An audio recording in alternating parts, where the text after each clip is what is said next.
Saya akan baca dari Efesus 3 mulai ayat yang ke-17.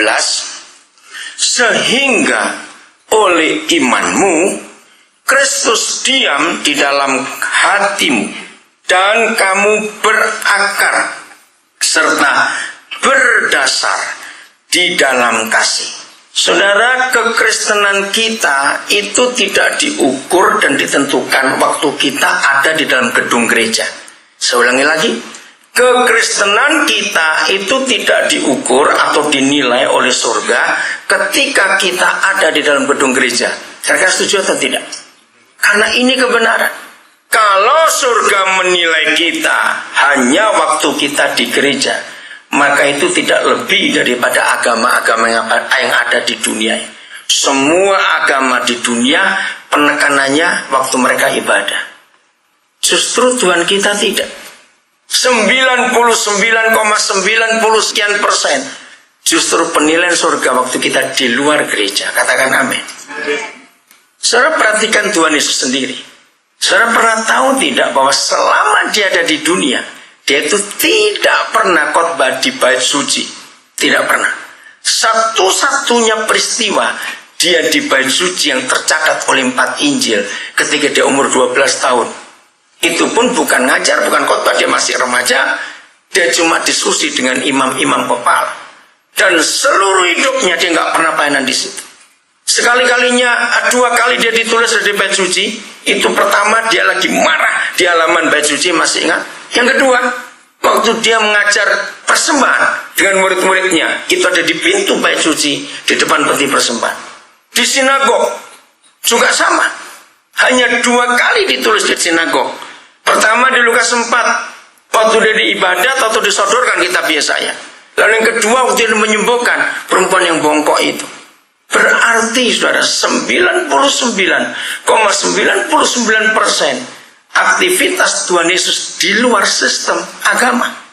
Maka itu sangat salah kalau aktivitas kita hanya di dalam gedung gereja. Katakan amin.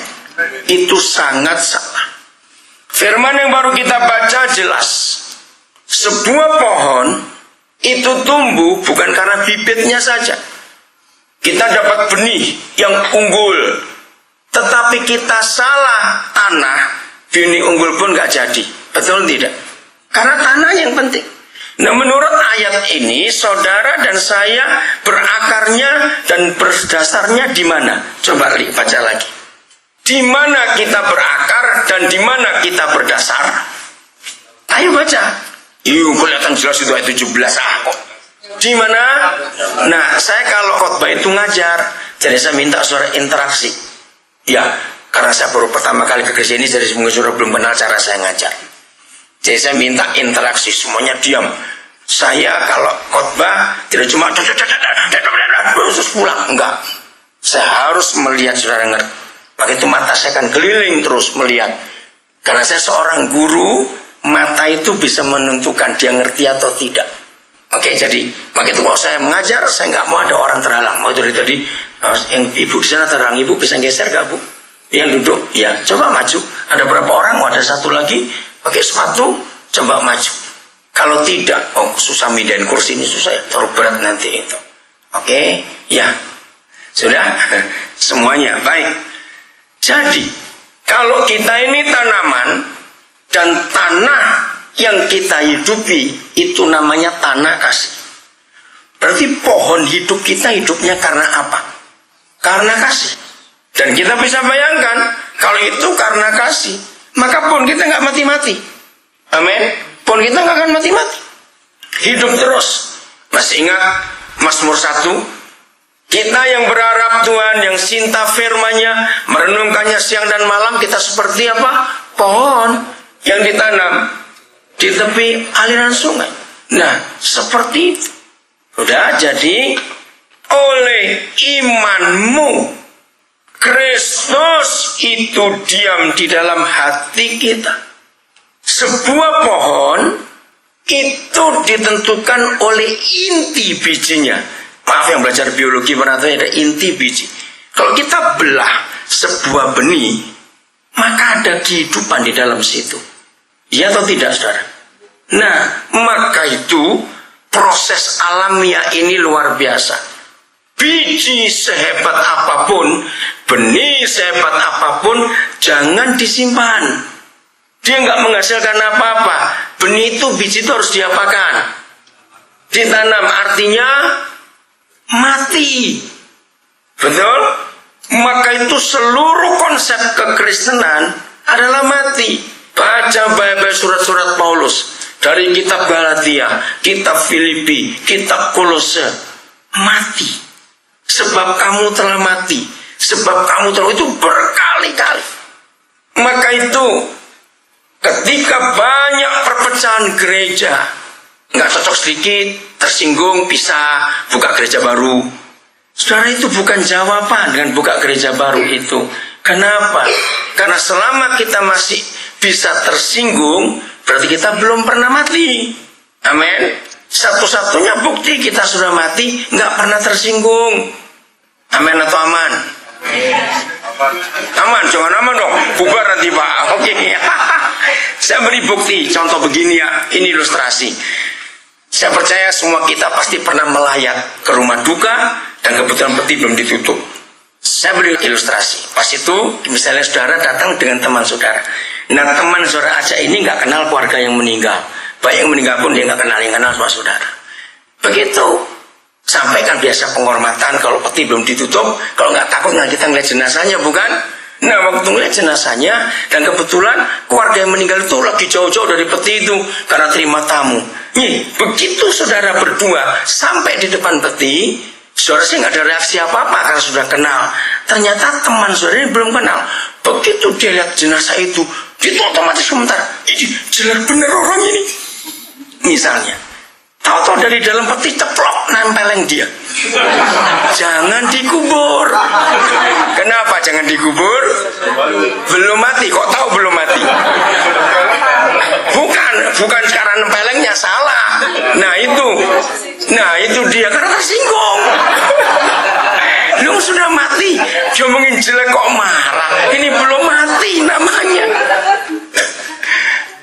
Betul? Ngerti sekarang? Nah, kalau gitu banyak pendeta dan orang Kristen belum mati, masih bisa tersinggung. Saudara, kalau kita sudah mati, nggak ada masalah. Mau dikata-kata, mau disinggung, nggak ada masalah. Elvis, kamu harus tahu, ini prinsip papi. Yang untuk besok dibatalkan, papi nggak ada apa-apa. Ya, kamu belajar itu. Nah, saudara, kalau kita betul-betul sudah mati, setelah nggak suka tersinggung dan nggak bisa tersinggung, yang kedua nggak doyan duit, catat itu baik-baik. Kalau bilang mati doyan duit, wih celaka ada orang mati bisa ngitung duit. Ampun saudara. Oke, saya lanjutkan. Karena ini terjadi. Kenapa gereja banyak masalah? Karena masing-masing mau ngitung duit. Katakan amin, gak usah malu-malu. Nah itu dia, ngaku semua. Maka itu gereja nggak ada duitnya, nggak ada masalah, karena nggak ada yang diributin. Gereja yang banyak duitnya masalah terus. Betul? Ya, justru ini berbahaya. Saudara ingat, satu-satunya ayat dan satu-satunya kelompok orang yang Tuhan Yesus katakan susah masuk surga, itu orang apa? Enggak, iya, ingat semua. Maka itu jangan pengen kaya, susah masuk surga. Lu serius? Jangan kaget kalau akhirnya banyak pendeta masuk neraka karena terlalu kaya. Saya heran dengan firman itu. Jangan ditafsirkan yang rohani-rohani, itu fakta. Yesus nggak berkata, "Hei pezina, kamu sudah masuk surga." Enggak. "Hei perampok, hei pembunuh." Enggak. Dia berkata orang kaya susah masuk surga.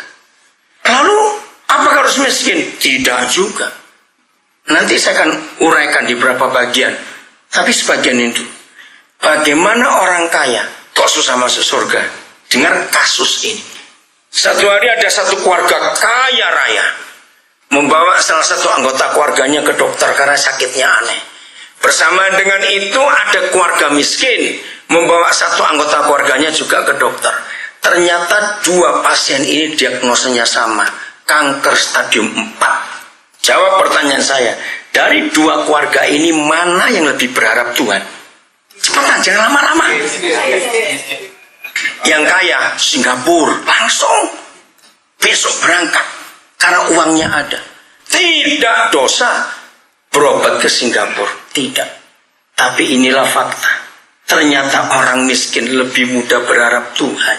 Nah, bagaimana orang kaya ini tidak berdosa di hadapan Tuhan, bawa keluarganya ke Singapura? Dengarkan, kalau dia hari itu juga mengambil keputusan bawa si miskin ke Singapura bareng kita besok, langsung stroke.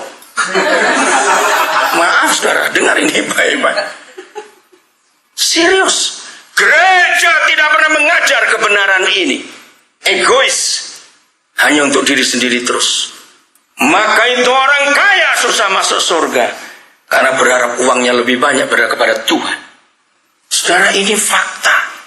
Saya lanjutkan. Jadi inti benih itu yang menentukan dia jadi pohon baik atau buruk. Betul? Sama-sama benihnya. Tapi kalau dibuka intinya jelek, dia pasti nggak akan jadi pohon yang baik. Menurut ayat 17, siapa yang di dalam hati kita? Baca lagi ayat 17 Efesus 3. Siapa di dalam hati kita? Yesus Kristus Tuhan kita. Sehingga oleh imanmu Kristus diam di dalam hati. Nah, berarti inti biji benih kehidupan kita itu siapa? Kristus. Tapi ternyata tidak semua kita punya inti hidup Kristus. Kenapa? Karena ada satu persyaratan, oleh imanmu. Maka itu kalau baca Alkitab, saudara, jangan begini. 14 pasal, puji Tuhan, sudah selesai aku 14 pasal. Bukan begitu bacanya. Karena aku sudah janji, dalam 4 bulan ini, setiap hari 14 pasal. Ini kurang 1 pasal, takutnya dimarahi Tuhan. Nah, itu agamawi. Papa kita tidak begitu. Amin. Dia tidak pernah menuntut kita dengan ukuran agama. Ingat itu baik-baik. Maka itu salah kalau ada orang bersaksi begini. Saudara tahu sudah 16 tahun kami menikah dan tidak punya anak. Ini cuma contoh. Tapi terakhir ini 6 bulan setiap pagi jam 3 kami bangun. Dan akhirnya istri saya hamil.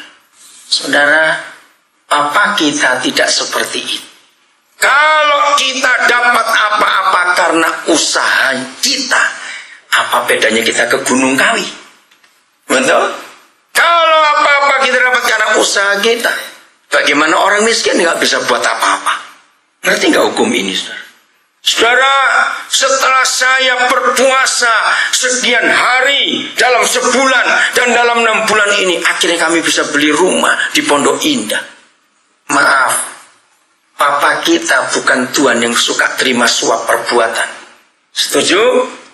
Maka itu jangan coba-coba nyuap dia dengan uang kita dan perbuatan baik kita. Dia muntah lihat itu, saudara. Dia itu baca hati kita lebih daripada uang yang kita keluarkan. Catat itu baik-baik. Maka itu yang menentukan Kristen kita ke arah mana. Ini jawabannya. Siapa yang ada di hati kita? Jangan kaget kalau saya katakan, tidak semua pendeta dan tidak semua orang Kristen aktif yang inti hatinya adalah Kristus. Kira-kira setuju tidak saya bicara ini? Jawab. Saya ulangi lagi. Tidak semua pendeta sehebat apapun pelayanannya dan tidak semua orang Kristen sehebat apapun doanya, inti hatinya belum tentu Kristus. Kira-kira iya atau tidak? Maka itu tidak ada seorang pun yang tahu. Dengar. Maka itu jangan menghakimi. Tidak ada seorang pun yang tahu, termasuk suami istri, siapa inti hatiku. Betul tidak? Yang tahu hanya kita dengan dia sendiri. Maka itu rajin-rajinlah ngecek hati. Siapa yang di sini sekarang ini? Minggu bisa Yesus, Senin bisa ke Mangga Besar atau ke Highlight atau kemana saya nggak tahu. Ngerti contoh ini? Tergantung. Maka itu jelas oleh imanmu Kristus itu diam dalam hati. Kalau inti biji hidup kita Kristus dan kita ditanam di tanah kasih, berakar dan berasal dalam kasih, maka pohonnya luar biasa. Dan Jangan amin dulu. Pohon itu, Yesus berkata, dikenal dari... Nah, kita boleh ngomong sampai berbusa. Aku percaya Yesus, aku hamba Yesus, aku anak Yesus, aku begini, aku begitu. Buahnya mana? Betul tidak? Nah, ini dia. Ayat 18. Dahsyat sekali ayat ini, saudara. Aku berdoa. Maaf, saya percaya tidak ada seorang pun di antara kita yang gak pernah berdoa. Sehari sekalipun, pasti lebih, bukan? Paling tidak 5 kali. Bukan Islam kok 5 kali. Betul. Saya menemukan banyak orang Kristen doanya 5 kali. 1 bangun pagi, 2 sarapan, 3 makan siang, 4 makan malam, kelima tidur malam. Nah, 5 kali bukan? Nah, itu bukan doa yang dihitung oleh Tuhan. Lalu doa yang bagaimana yang dia hitung? Yang dia hitung adalah bersekutu. Atau tidak? Bersekutu dengan dia. Bukan doa yang hafalan, bukan doa yang rutin, tidak. Doa yang bersekutu. Masih ingat Matius 6 ayat 6? Kalau nggak ingat silakan buka. Matius 6 ayat 6. Apabila kamu berdoa, lanjut, masuk ke kamarmu, lalu, nah, stop sampai di situ. Yang bicara itu Tuhan Yesus. Tapi aneh. Mengapa kalau kita doa di restoran, doa di terminal, doa di airport, doa di stasiun, kok nggak dimarahi? Nggak masuk kamar, kunci pintu. Pernah nggak saudara bertanya? Kenapa? Ringkas saja karena masih banyak kita mau pelajari. Saya dibatasi jam juga. Dengarkan. 2 orang di dalam kamar yang boleh kunci pintu hanya suami istri. Oh nggak amin? Kalau ada 2 orang bukan suami istri pakai kunci pintu, bakar kamar itu. Setuju? Ya sudah. Jadi doa itu bukan cuma basaro tidak, saudara. Masuk kamar sebab Yesus suami, kita istri. Jawab ya atau tidak? Ya sudah. Maka itu doa bangun pagi, doa sarapan, doa makan siang, doa makan malam, doa tidur malam, itu nggak dihitung. Karena itu bukan persekutuan dengan Tuhan Yesus. Hanya suami istri yang boleh kunci pintu dalam kamar. Nah, maka itu tanyakan. Doa kita bagaimana? Doa saudara bagaimana? Jadi kata pertama ayat 18. Aku berdoa. Ini enggak doa sembarangan, saudara. Paulus masuk kamar bersama Yesus berdoa. Minta. Maaf, seringkali permintaan kita kalau doa yang sepele untuk urusan dunia, masalah uang, masalah bisnis, anak, jodoh, macam-macam cuma alas begitu. Tapi hari ini kita akan belajar doa yang menyenangkan hati Bapa. Bukan doa untuk duniawi, masalah uang, masalah jodoh, masalah masa depan, masalah kontrak rumah, masalah pekerjaan, tidak. Aku berdoa, ayo bareng-bareng 1, 2, 3. Supaya kamu ya stop dapat memahami ada sesuatu yang jauh lebih penting daripada bisnis yang kita doakan. Katakan amin. Ada jauh lebih penting daripada doa minta kesembuhan. Ada hal yang jauh lebih penting daripada doa untuk minta jodoh Tuhan buat anak-anak kita. Dengarkan, supaya kamu dapat memahami. Tolong saya, apa kata lain memahami? Cepat. Mengerti, apalagi? Betul, mengerti paling gampang. Memahami apa, mengerti apa? 1, 2, 3. Betapa lebarnya? Panjangnya? Tingginya? Apa? Kasih Kristus. Saudara, mulai hari ini kita harus bertobat. Stop hanya bicara kasih. Setuju? Stop hanya diskusi tentang kasih. Stop hanya nyanyi tentang kasih. Berhenti hanya membicarakan kasih. Ternyata kasih yang sering kita bicarakan, kita khotbahkan, kita dengar khotbah, yang kita wacanakan semuanya, itu sebuah kasih yang sulit dimengerti. Karena betapa tinggi, panjang, lebar dalamnya. Sampai itu saja harus didoakan, saudara. Dan bukan doa asal-asal. Doa yang bergumul. Paulus serius berdoa untuk itu. Maaf, sampai akhir saya nyampaikan pengajaran ini, saya minta semua kita jujur. Bukan kepada yang lain, tapi kepada Bapa di surga. Saudara sampai di level mana kasih itu? Ngerti ya? Ada 3 level kita akan pelajari. Setelah selesai saya ngajar nanti, masing-masing pribadi harus jujur kepada Tuhan. Sampai di mana level kasih saudara? Kenapa saya berkata kita? Maaf, saya berkata saudara. Kemuliaan bagi Tuhan. Waktu pertama kali saya dapat pewahyuan ayat ini, saya mulai terus memeriksa saya di level mana.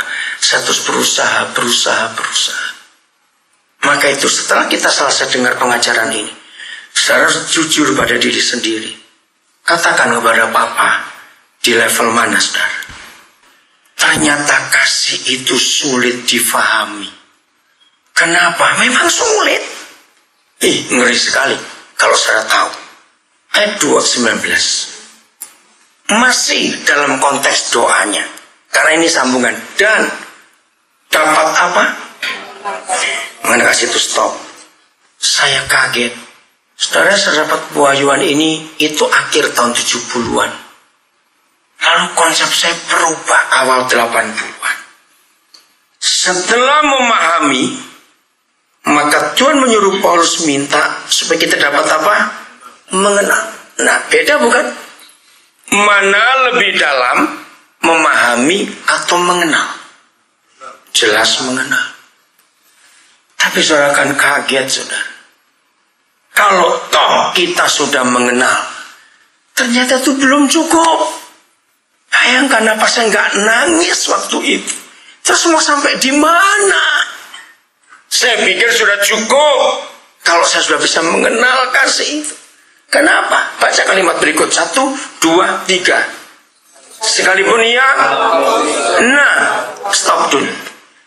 Kalau level pertama, kasih itu sulit dipahami karena terlalu panjang, terlalu lebar, terlalu tinggi, dan terlalu dalam. Nah, bayangkan, bisakah kita sampai di level 2 kalau kita nggak level pertama dulu? Coba jawab, bisa tidak? Tidak bisa. Nah, karena waktu nggak mungkin saya akan uraikan detail. Tapi biarlah kita pulang dari sini, kita serius. Wah, ini nggak main-main, saudara. Ternyata masih ada lagi bahwa kasih itu sulit diapakan? Melampaui segala pengetahuan kita.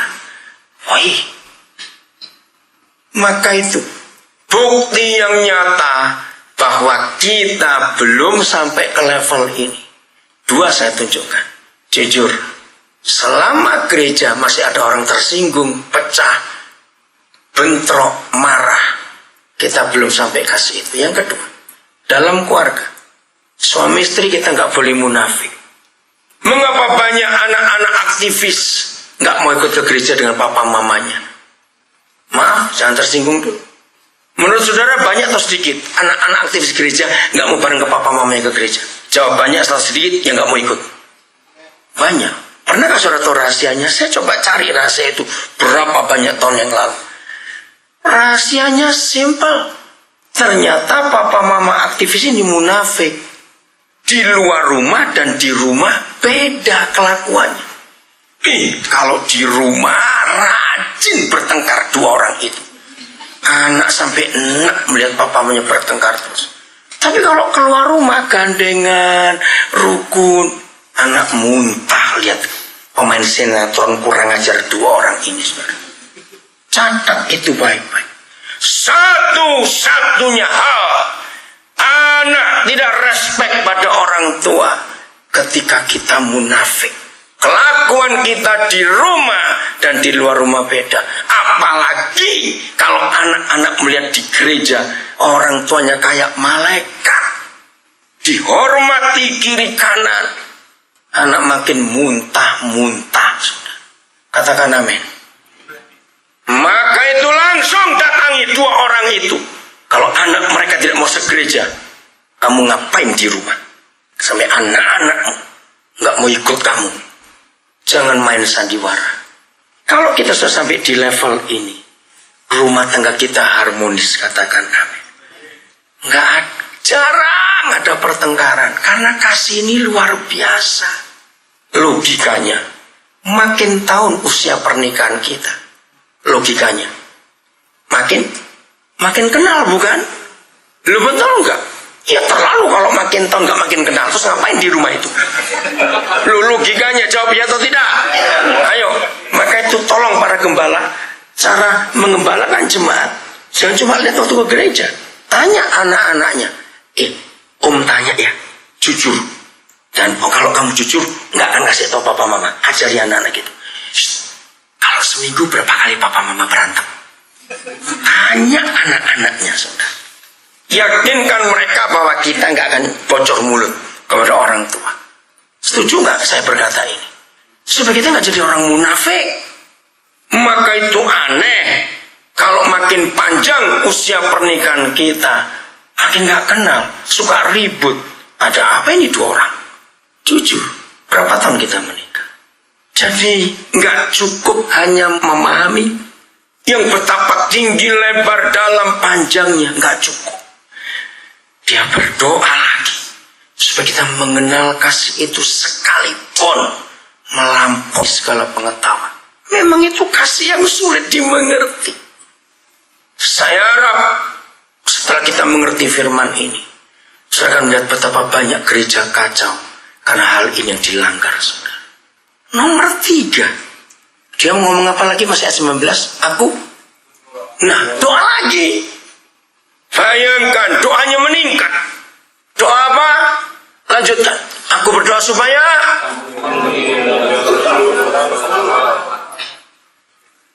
saya menangis dari dapat wayuan ini, saya nangis. Mengenal saja nggak cukup. Aku berdoa supaya kamu dipenuhi. Saya bersyukur pada Papa. Dia itu kalau ngajar saya dengan ilustrasi yang gampang dimengerti. Maka itu kalau saya menyampaikan firman, saya nggak pernah pakai teori-teori yang muluk-muluk, istilah teologi ya, tidak. Karena Papa mengajar saya dengan istilah sehari-hari. Dia tahu saya nggak ngerti hari itu. Apa bedanya memahami? Apa bedanya mengenal? Apa bedanya dipenuhi? Saya nggak ngerti. Dan dia tahu sampai hari ini. Bukan saya sombong, tapi itu prinsip yang Roh Kudus ajar.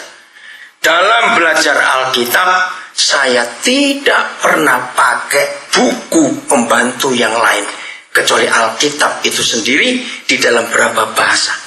Hari Sabtu siang, saya di daerah Gerobokan, Kabupaten Gerobokan. Di desa, ya itu namanya lupa. Dari Purwodadi keluar lagi. Saya ke Purwodadi pertama kali tahun 78. Belum pernah balik lagi, baru Sabtu kemarin. Karena anak kami menikah di gereja Kristen Jawa. Nah, saya itu sudah lebih 15 tahun cari Alkitab bahasa Jawa terjemahan lama. Di lembaga Alkitab nggak terbitkan lagi. Saya nggak suka pakai Alkitab bahasa Jawa terjemahan baru. Beda artinya. Nah, waktu saya di gereja itu, ini gereja Jawa. Kesempatan saya tanya. Saudara, dulu saya itu sebelum ke Papua, saya itu khotbah bahasa Jawa. Karena saya sering di desa-desa. Jadi Sabtu kemarin, saya coba ngulang bahasa Jawa. Orang heran. Kok ada pendeta Cina bisa bahasa Jawa? Saudara, karena bahasa Jawa itu luar biasa arti. Yang bisa bahasa Mandarin, pakai bahasa Mandarin. Dalam Alkitab bahasa Jawa nggak ada kata Allah, Yahuwah, seperti kita bahasa Batak. Saudara, lalu saya cerita, saya tanya kepada mereka, sinten yang meriki, nggak ada Alkitab bahasa Jawi, terjemahan lawas. Saudara, lalu ada orang angkat tangan, cuma saya nggak dibawa. Saya bilang, ya udah kirim aja ke anak saya yang di Solo. Wah, saya senang sekali. Nah, dengarkan ini. Jangan pakai buku yang lain untuk mengerti Alkitab. Nanti kurang otoritasnya. Sebab Alkitab itu satu-satunya buku di dunia ini yang bisa menerangkan dirinya sendiri tanpa bantuan buku yang lain. Katakan amin. Bahkan kata Alkitab dari bahasa Arab Ternyata buku, segala buku, induknya buku-buku, itu Alkitab. Ingat, kalau nggak ada Alkitab, nggak ada mesin cetak di dunia. Johann Gutenberg berdoa, minta sesuatu untuk cepat Alkitab diperbanyak. Tapi dia nggak bisa ngomong mesin cetak karena dulu belum ada. Jadi betul Yohanes 1 ayat 3, segala sesuatu ada karena firman. Jadi saudara, saya tidak melihat saya nggak mau baca buku lain untuk mengerti ini. Saya tunggu dari Roh Kudus. Apa arti memahami? Kenapa masih harus mengenali? Kenapa harus dipenuhi? Dan itu didoakan. Jangan lupa. Nggak main-main. Kalau sampai Paulus berdoa. Begini ilustrasi yang Roh Kudus beri kepada saya akhir 70-an yang lalu. Maka itu konsep hidup saya. Maaf. Sangat berbeda dengan banyak pendeta yang ada. Karena begitu firman diwahyukan. Saya terima apa adanya. Apa bedanya mengenal dan dipenuhi? Ternyata Papa memberi saya ilustrasi begini. Dengar ilustrasi. Daniel, apa bedanya orang menyelam termasuk diving dan tenggelam? Saya tersenyum di depan dia. Senyum lucu. Hubungannya apa? Saya belajar memahami, mengenal, dipenuhi. Kok dia jawab bedanya menyelam dan tenggelam? Ketika dia buka dari senyum, saya menangis. Ayo, siapa bisa jawab? Apa bedanya menyelam dan tenggelam? Cepetan, karena waktunya ini. Menyelam disengaja. Harus apa? Menenggelam diri. Kurang betul. Sengaja apalagi cepat. Menyelam nggak usah dibuat. Tenggelam. Ya, oke. Gimana? Mengenyam sudah mengerti. Terus? Maka itu dia menyelam. Nah, justru itu kebalikan. Kalau menyelam sudah mengerti, betul. Saya nggak bisa berenang, maka itu saya nggak bisa nyelam. Pernah kami dibawa teman ke Pulau Derawan di Berau sana. Istri saya bisa, dia berenang, terus dia diving, saudara. Ada instrukturnya.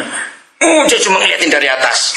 Terus dia naik, wih, bagus dan bagus. Bagus bagaimana? Kok bisa tenggelam? Nggak bisa menyelam. Ternyata bukan ini rahasianya. Kalau menyelam, kita di dalam air. Kalau tenggelam, ayo teruskan. Nah, itu bedanya. Oh Tuhan, kau luar biasa. Oke, ayo kalau tenggelam airnya di mana? Saudara, saya nangis, betul. Papa ampuni. Ternyata selama ini masih 90% orang Kristen sedang menyelam di dalam kasih. Belum dipenuhi oleh kasih itu. Jangan tersinggung ya, tapi ini fakta. Di gereja, diving kan nikmati bukan? Bisa bayangkan orang diving? Hadirat Tuhan. Wih, kuat sekali, merinding saya di hadapan Tuhan. Maaf. 99% lebih, termasuk pendeta-pendeta sedang menyelam di dalam kasih. Orang yang menyelam nggak mungkin seminggu nggak keluar-keluar. Betul tidak? Oksigennya habis. Seperti itu banyak pendeta dan orang Kristen. Hanya menikmati surga, menikmati kasih untuk diri sendiri. Setelah menikmat, capai, puas, jebul. Betul? Keluar ke permukaan. Jalan-jalan lagi, shopping, kemana makan, apalagi. Tunggu hari kebaktian lagi. Hadirat Tuhan. Luar biasa. Menyelam lagi. Ngerti nggak? Kalau kita dipenuhi, yaitu tenggelam, bisa keluar lagi nggak? Enggak. Di situ terus. Itulah benih yang harus mati. Saudara, ternyata maka itu saya ngomong. Jangan jawab di mulut, karena Tuhan yang tahu hati kita. Jujur, sampai hari ini, saudara di level yang mana?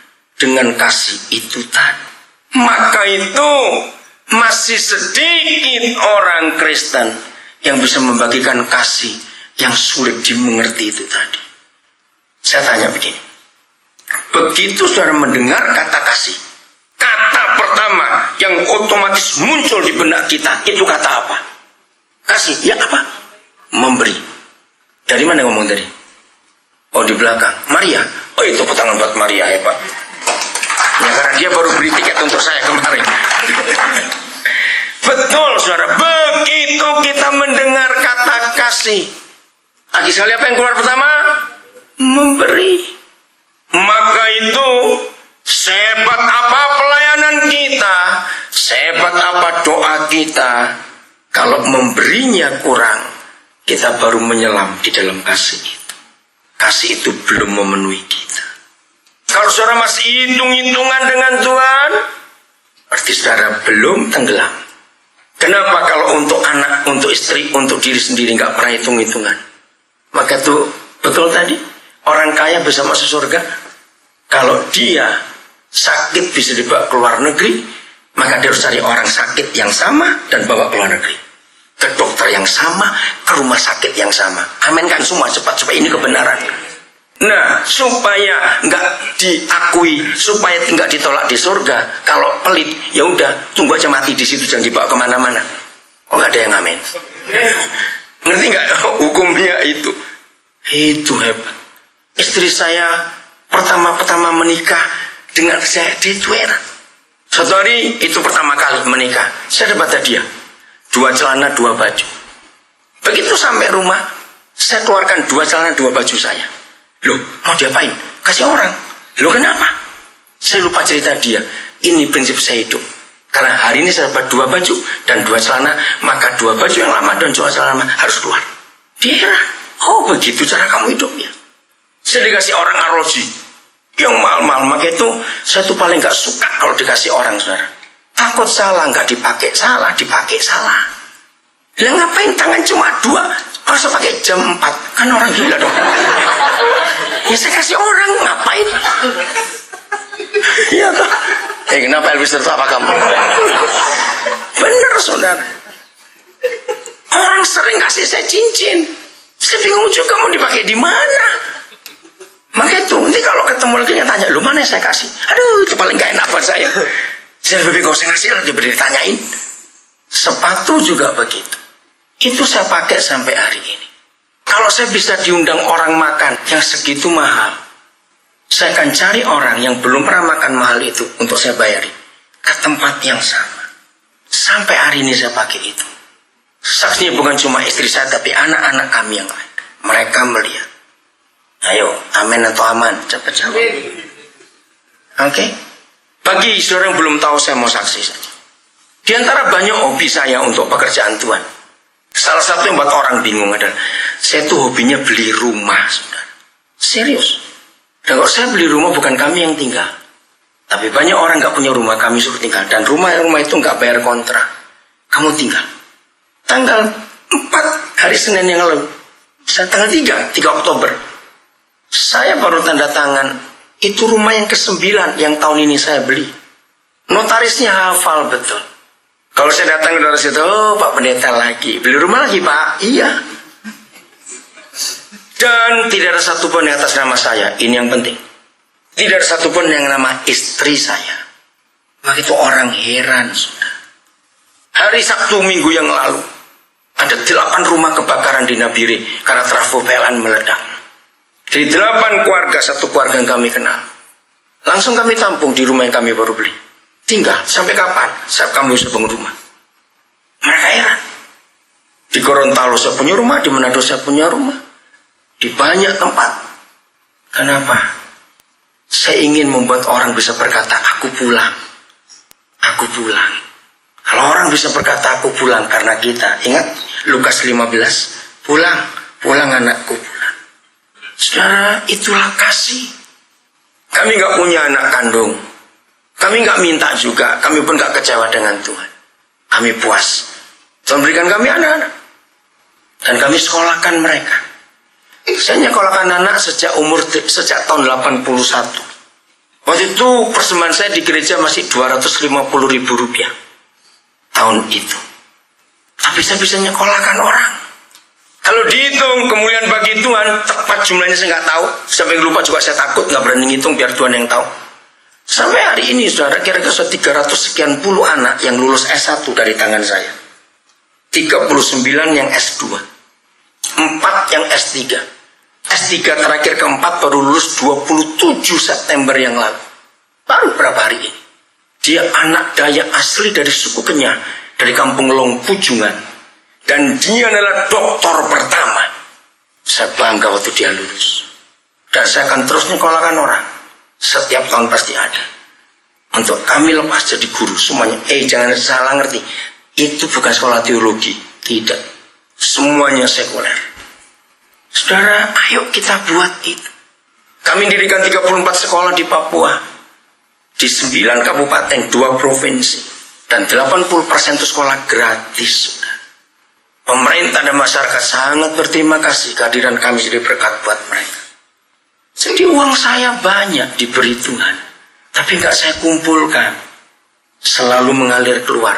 Karena saya sudah tenggelam di dalam kasih itu. Aminkan ini. Dan anak-anak itu nggak cuma sekolah di Indonesia, di luar negeri. Yang di Australia ada di Bandung. Nanti tanggal 28 Oktober ini saya harus bayar 6.000 sekian ratus dolar Australia. Dia tadi saya SMS lagi, Papa jangan lupa tanggal itu. Saya bilang, percaya pasti Tuhan adakan. Ada sekolah di Prancis waktu itu. Di mana Tuhan bawa mereka? Bukan anak kandung. Dan saya nggak pernah minta imbalan apa-apa. Saya pakai istilah pay it forward. Pernah dengar kata itu? Pay it forward. Kalau kamu mau balas Papa, jangan ke Papa, balas ke orang lain. Pay it forward. Sebab Papa dapat dari Papa di surga gratis. Papa ingin beri kalian juga gratis. Itulah kalau kita sudah dipenuhi di dalam kasih. Bagian terakhir, 2 Petrus 1 mulai ayat yang kelima. Jadi inti hidup kita harus Kristus. Dan kita ditanam, dikubur, lalu mati, tumbuh pohon yang baru. 2 Petrus 1 ayat yang kelima. Ayo kita lihat. Justru karena itu kita harus. Nah stop dulu. Kalau ada kata harus boleh ditawar tidak? Tidak. Oh ya saya lupa. Bahasa Jawa saudara. Terjemahan yang tepat di antara semua Alkitab yang saya bisa baca bahasanya. Itu cuma bahasa Jawa yang arti kata Immanuel paling hebat. Ternyata kata Immanuel itu bukan Tuhan beserta kita. Tapi hanya bahasa, saya nggak tahu bahasa Mandarin. Tolong nggak tahu Mandarin. Jadi, ya, tapi kalau bahasa Jawa bilang Tuhan menyatu di dalam kita. Gusti nunggil klien kita menyatu. Sungguhnya bagaimana? Ya, jadi arti Indonesianya bersama beserta. Nah, kurang kuat juga. Arti bahasa Jawa lebih hebat. Bersatu dengan kita itu Tuhan Immanuel.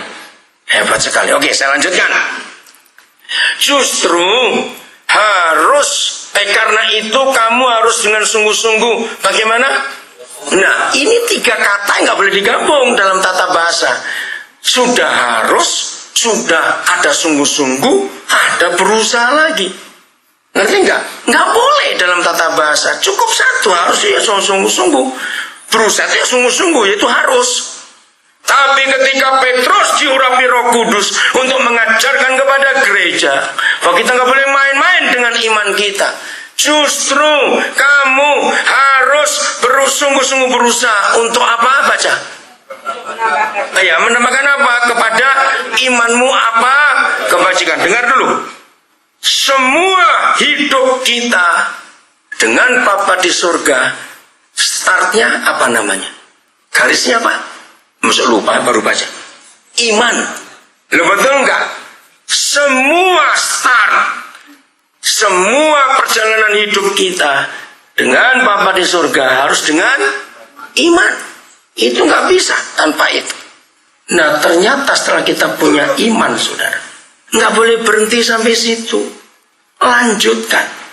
Iman kita itu harus sungguh-sungguh kamu berusaha tambahkan apa?